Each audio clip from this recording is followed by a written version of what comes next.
Good day everyone, my name is Clarice Fortus and together with my team, we'll discuss the part 2 of the risk management process.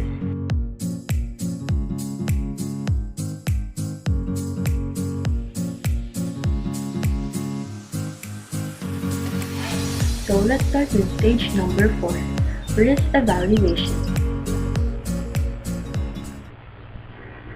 This stage examines the risk evaluation within the overall risk management process. So first, let us define what is risk evaluation. Risk evaluation defines the estimated risk actually means to people concerned with or affected by the risk. A large part of the evaluation will be the consideration of how people perceive risk. So the primary goal of this is that to assess both risks and opportunities to business in terms of aggregated impact on their business as a whole or specific projects. So as you can see, it is a evaluation process, a risk evaluation process. The diagram describes the process with inputs from the upper left side, output from the lower right side, controls from the upper right side of the box, and lastly the mechanism coming from the lower left side of the box. Input, it is the list of the risk prioritized according to risk evaluation criteria in relation to the incident scenario that lead to those risks. While the outputs, this will be dictated by the objectives of the evaluation process. Constraints are the resources that regulate the risk identification process. It contains risk management resources, risk management study, and risk management plan. Lastly, the mechanism is a form of strategy that can use to evaluate risk. So, when it comes to evaluating risk, there are a lot of mechanisms that we use, and here are the following.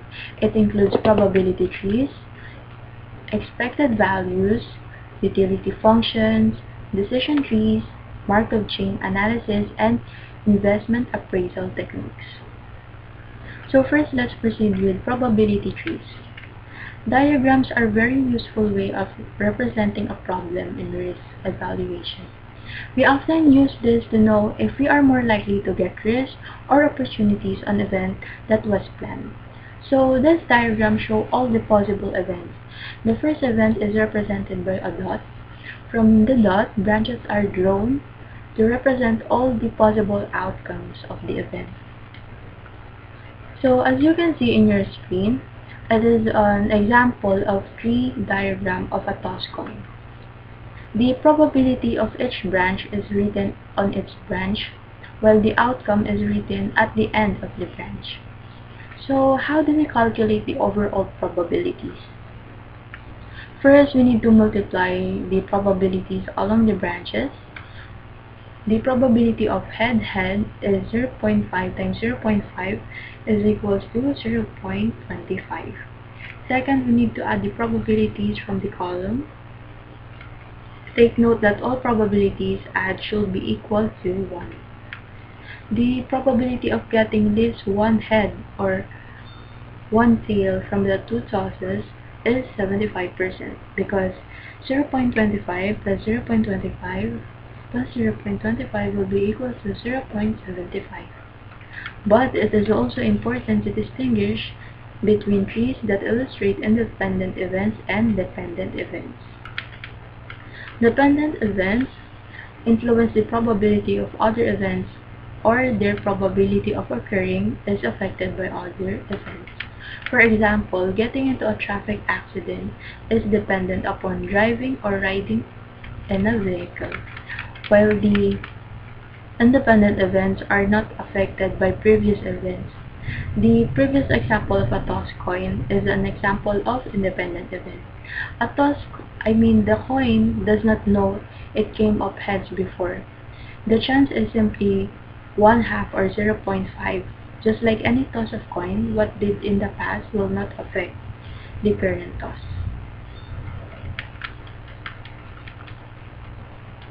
So the next mechanism is the expected monetary value. The expected monetary value is how much money you can expect to make from a certain decision. The formula for this will be probability times impact will be equals to expected monetary value, or EMV. The third mechanism will be the utility functions. Utility theory assumes that every decision maker uses a utility function that translates each of the possible payoffs and decision problem into a non-monetary measure known as utility. The utility of a payoff represents the desirability, total worth of value, of the outcome of a decision alternative to the decision maker. So, the utility functions typically associated with these three types of decision makers. The first one is risk neutral, the second one is risk adverse, and then the third one is risk takers. So, risk neutral decision makers only take into account the expected value of the alternative and not the associated level of risk. While the risk adverse, the one who prefers lower returns with known risks rather than higher returns with unknown risks. And then the last one is the risk taker. Refers to an individual who is willing to accept greater economic uncertainty in exchange for the potential or higher returns. And then the fourth mechanism will be the decision tree.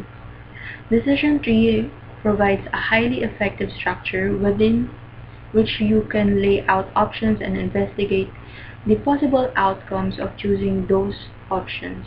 It also helps you to form a balanced picture of risks and rewards associated with each possible course of action. As you can see here in the picture, decision trees typically consist of four elements. The first one is decision nodes, the second one is chance nodes, and then the third one is branches, and lastly the end nodes.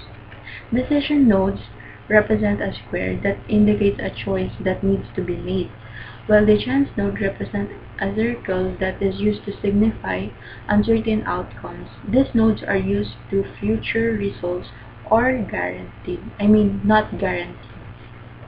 Branches connects the nodes together. Each branch represents a potential choice and should be clearly labeled.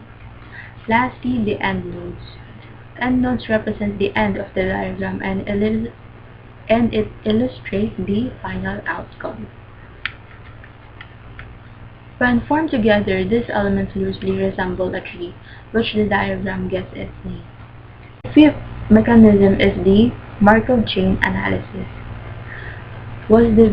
This analysis was developed by a Russian mathematician named Andrei Markov.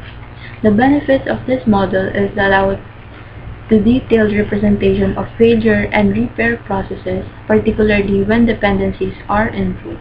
Many of the key concepts of Markov chain. Markov chain essentially consists of a set of transitions which are determined by some probability distribution that satisfy the Markov property. So last on the list of mechanisms is the investment appraisal techniques. So why do we need investment appraisal? When you choose an investment, you want to make more money or make money as much as possible. Investment appraisal lets you figure out which opportunities are a great deal and which are not or should avoid. It also gives you a realistic sense of a potential risk and rewards. There are numerous ways through which a business can carry out investment appraisal, but I only get the four main techniques used in UK for screening investment proposal, and these are the following. The first one is average rate of return, or also known as accounting rate return, or ARR. Then the second one is payback period, third one net present value, and lastly internal rate of return. So accounting rate of return, or ARR, is an accounting technique used to measure the profit expected from an investment. It is also known as return on investment or return on capital. The formula of ARR will be ARR equals to average annual profit after tax divide initial investment times 100. So the next one will be payback period. One of the simplest investment appraisal techniques is the payback technique because it states how long does it take for the project to generate sufficient cash flow or over the initial cost of the project. The advantage of this is that it is rare to calculate and understand. Even people that doesn't have any background from finance can easily understand this. And then the next one will be the net present value. The net present value, or NPV, is the difference between the present value of cash inflows and the present value of cash outflows over a period of time. NPV is used in capital budgeting and investment planning to analyze the profitability of a projected investment or project. And then the last investment appraisal technique is the internal rate or return, or also known as IRR. It is a metric used in financial analysis to estimate the profitability of potential investments. It is obtained by a trial and error method. The internal rate of return is a discount rate to make the net present value, or NPV, of all cash flow equal to 0 in a discounted cash flow analysis. The formula for this will be present value of cash inflow minus present value of cash inflow and equals to 0. So that's it for stage 4 of risk management process. The next one will be Miss Noralyn Dominguiano, and she'll be discussing the risk treatment. Good evening, everyone. I'm Noralyn Dominguiano, and I'm about to tackle the risk management process stage 5, which is the risk treatment. So risk treatment, it determines the approach to be adopted to respond to the risks and opportunities identified, assessed, and evaluated. It is a way of a business whether they will accept the risk, reject it, or given the risk is there, what are the things they will do to lessen the severity of it. If the risk management is effective, this stage is essential because they know how to treat or manage the risk. The primary process goal of risk treatment is to plan specific management responses to both the threats and opportunities identified, so that the organization will know what is the possible risk treatment to a specific risk. So in process of risk treatment, there are inputs, outputs, constraints, and mechanism. In inputs, there are risk register, existing insurance policies, business risk appetite, and industry beta. So in risk register is an output from all the preceding processes as is incrementally developed throughout the risk management process.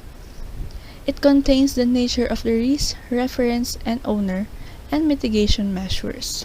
The existing insurance policies that your business have, and while the risk appetite, it is the amount and type of risk that an organization is willing to take in order to meet their strategic objective, while the industry beta, it is the individual stock or the industry. So in output, there are risk responses and updated risk register.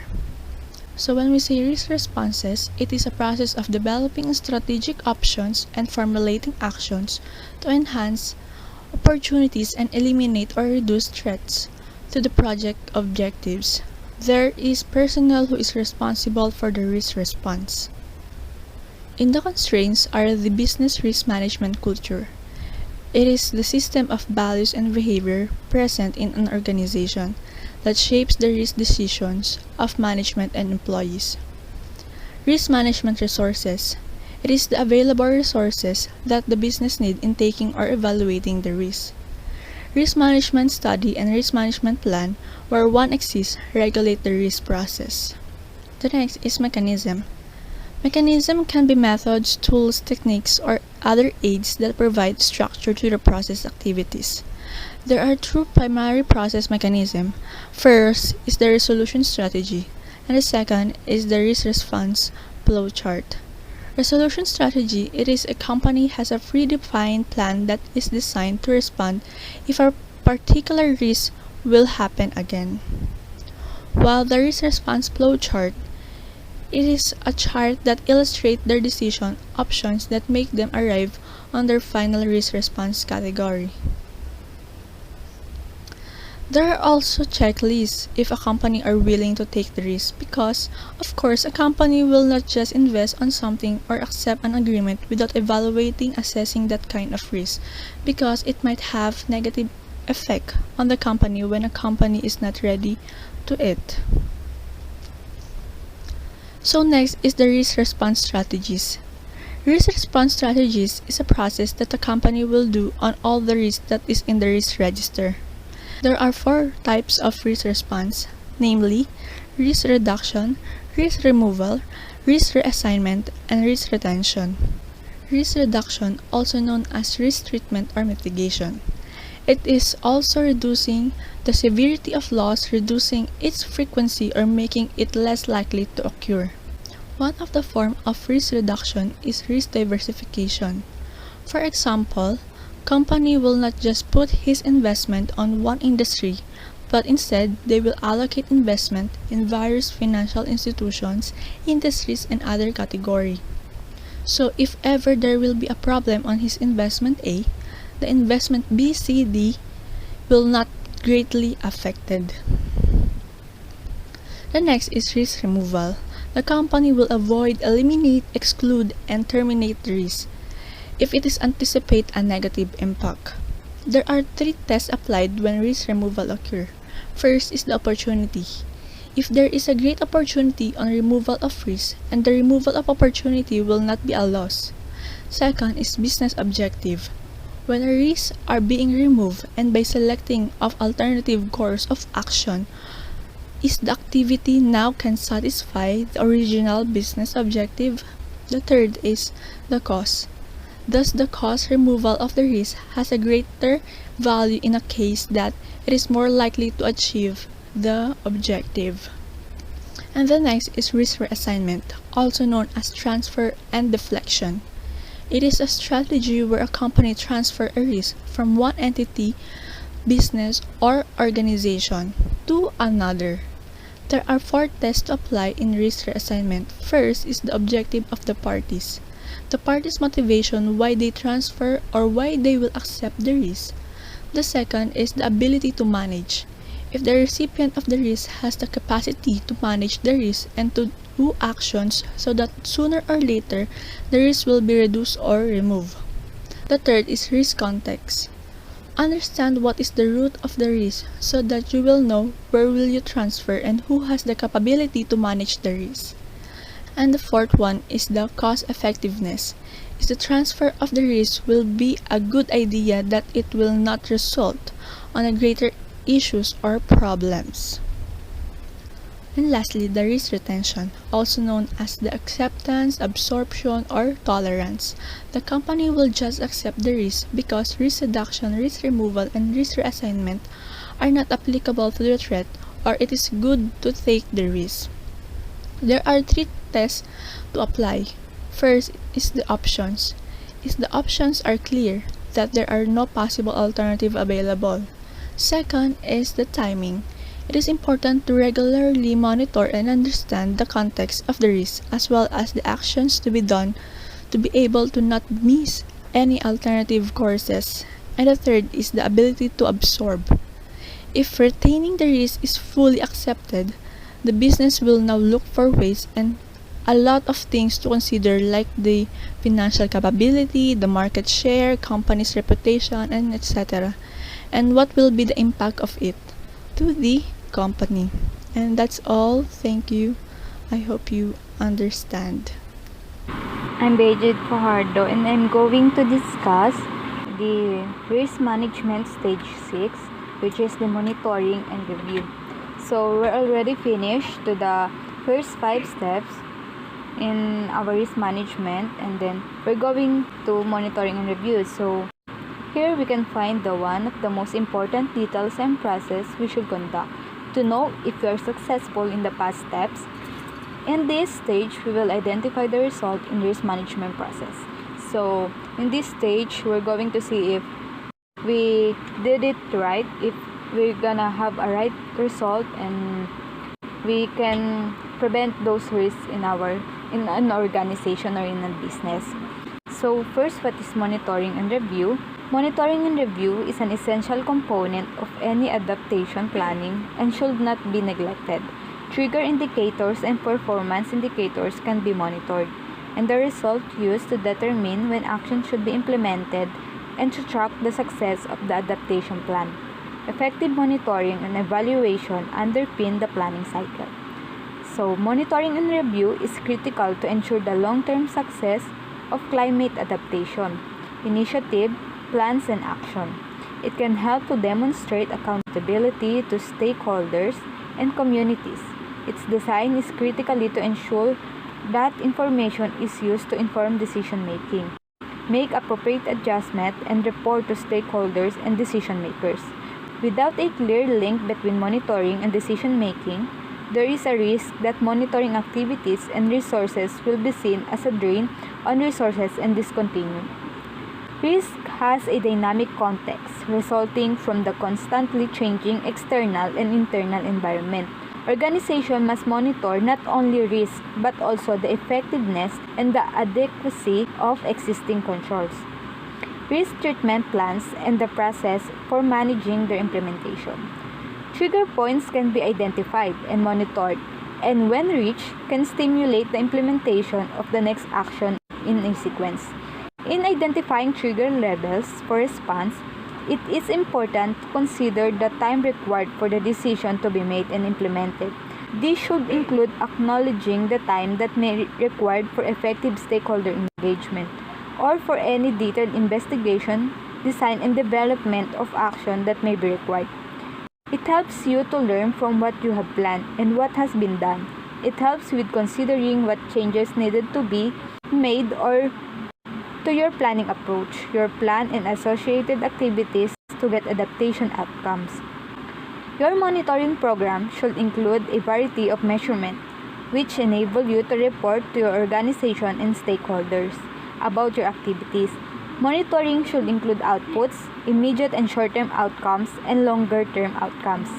So, what is the importance of monitoring and review in risk management process? Monitoring and review should be a planned part of the risk management process and involve regular checking or surveillance. The results should be recorded and reported externally and internally as appropriate. The result should also be an input to the review and continuous improvement of the firm's risk management framework. Responsibilities for monitoring and review should be clearly identified. The firm's monitoring and review process should encompass all aspects of risk management process for the purposes of the following. Ensure the controls are effective and efficient in both design and operation, obtaining further information to improve risk assessment, analyzing and learning lessons from risk events, including near misses, changes, trends, success, and failures. Detecting changes in the external and internal context, including changes to risk criteria and to the risk which may require revision of risk treatments and properties. Identifying emerging risk. So, what to do in monitoring and review? Now, we all know that monitoring and review is on the right-hand side of our risk management process.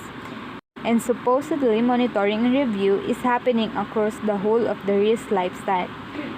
The reality is what I see is organizations that say monitor and review, they conduct it every 3 months or every 6 months or every 12 months. We pull out our risk register out of our driven time of our system and have a look or just confirm that there's still risk and their level or so forth. There are 4 distinct categories of monitoring your particular risk. Manage intensively, manage closely, watch and act, and acknowledge. Now, I will go through this and talk about what I believe is meant by each of those. Now, let's look at the manage intensively and what we mean by that. I believe that the risks that fall into the category are those risks that are severe.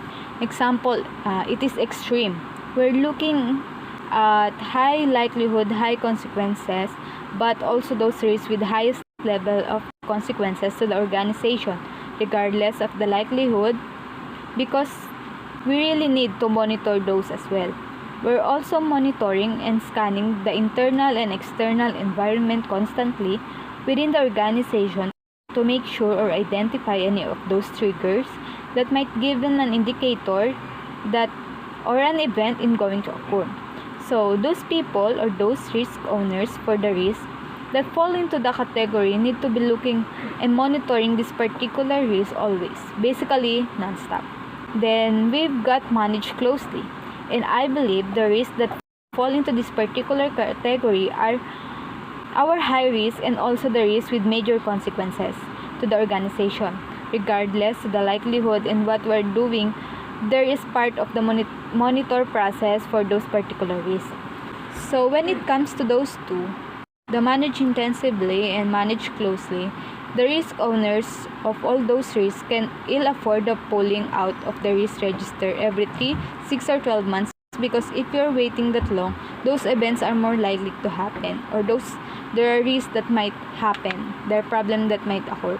So now, the next category is that the watch and act, and I put them to a medium risk. Into that category or those risks regardless of likelihood that have a moderate impact on the organization, and of course, we do not need to provide as much as assurance around the control effectiveness of those particular risks. And of course, we are looking to the environment to see if there were any changes that might give rise to the likelihood increasing, or worse still, the consequences of what particular event escalating as well as the becoming grave. Now the final is the acknowledge, and we're talking about the lower risk of risk events with minor or insignificant consequences. The reality is that the only thing we need to scan in terms of the environment there is whether there is, once again, any changes to the likelihood or consequences. It's like if it happened again, or there's some instant or some risk that happened a while ago and then it happened again. In summary, monitoring and review is not just something that we pull out the risk register every 3, 6, or 12 months or longer in the case of some organization. It is a continuous program and process where we make sure that those events that are high in the minds of our executive, those with the highest level of consequences and in some cases likelihood are not going to happen. We cannot give the assurance if we're just looking at those things periodically. We need to monitor and review the environment and make sure that we're monitoring and reviewing the effectiveness of our controls so we can provide adequate reporting and assurance to our senior executive, or to provide a better answer, to provide better products to our management. That will be all, and thank you. Hi, I'm Cordero, and before I start with my topic, I just want to share a quote. The most important thing in communication is hearing what isn't said, by Peter Drucker. So what is communication and consultation? Good communication and consultation is essential for risk management and attempts to improve people's understanding of risk and risk management processes. Communication and consultation are essentially about involving and developing people of an organization, whatever the size of an organization is. Employees will only be able to perform their best when they know their duties, obligations, and rights, and have the opportunity to talk about the issues that affects them. External and internal communication should take place during all stages of risk management process. Processes are simpler to comprehend when they have primary goals and sub-goals. Any one process is accomplished a context and might be considered to have two perspectives. The external view, which examines the process, inputs, outputs, controls, and mechanisms, while the internal view examines the process activities that transform inputs to outputs using mechanisms. What are process goals and sub-goals? Here are some of process goals and sub-goals. Communication must be truthful, relevant, accurate, and understandable. The aim or the goal of communication and consultation is clear and direct. Risk reports were prepared on a regular basis and advising of changes to the risk exposure and the degree of success being realized by the risk response activities. Let's have now the process inputs. The process inputs are naturally the inputs from the proceeding stage, as communication and consultation occurs throughout the risk management process. Like risk responses, where the treatment stage is responsible for defining risk response actions. Risk register. The risk register is an output from all of the proceeding processes, as it is incrementally developed throughout the overall risk management process. Next is the response progress, where the monitoring and review stage is responsible for executing and monitoring the effectiveness of risk management actions and intervening where responses are not as effective and further action is required. While process outputs are risk reports, it is board reports, program and project reports, and contributions to annual reports. Then we have the press release, means reporting on responses to risk or business continuity incidents. Next is the internet emails, where specific announcement on risk management relating to where the discipline has added value to the business.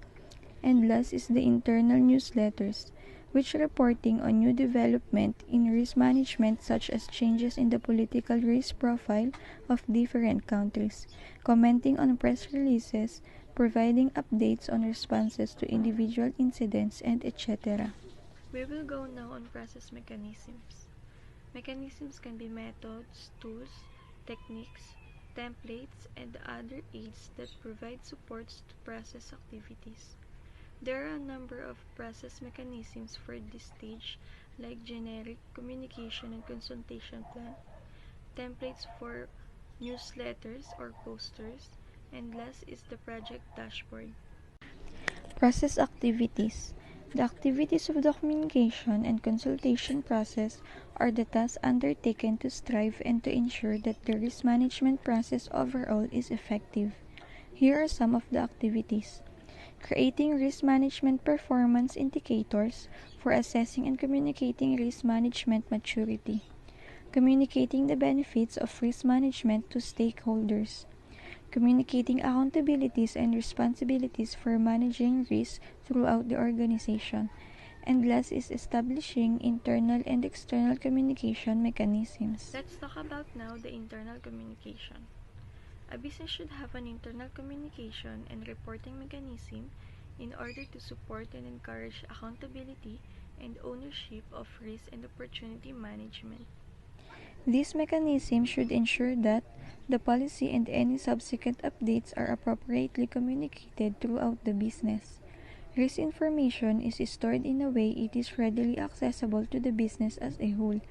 And next is there is an open channel to maintain a dialogue with key stakeholders and others to aid the implementation of risk management. Next is external communication. A business should have external communication and reporting mechanisms in order to support and deliver an open and honest information on the risk that the business faces and how it is responding. This mechanism should ensure that external reporting to comply with legal, regulatory, and governance requirements is timely, accurate, and complete. Appropriate external stakeholders are engaged and an effective exchange of information is ensured. The business is equipped to quickly communicate with stakeholders in the event of a crisis with current accurate information in a consistent way. This topic has described the goal and sub-goals together with the process, inputs and outputs, and process activities. Risk management affects everyone in the business, as each individual can contribute to risk identification, assessment, and management. The aims of risk management must be clearly communicated to all employees for it to be effective.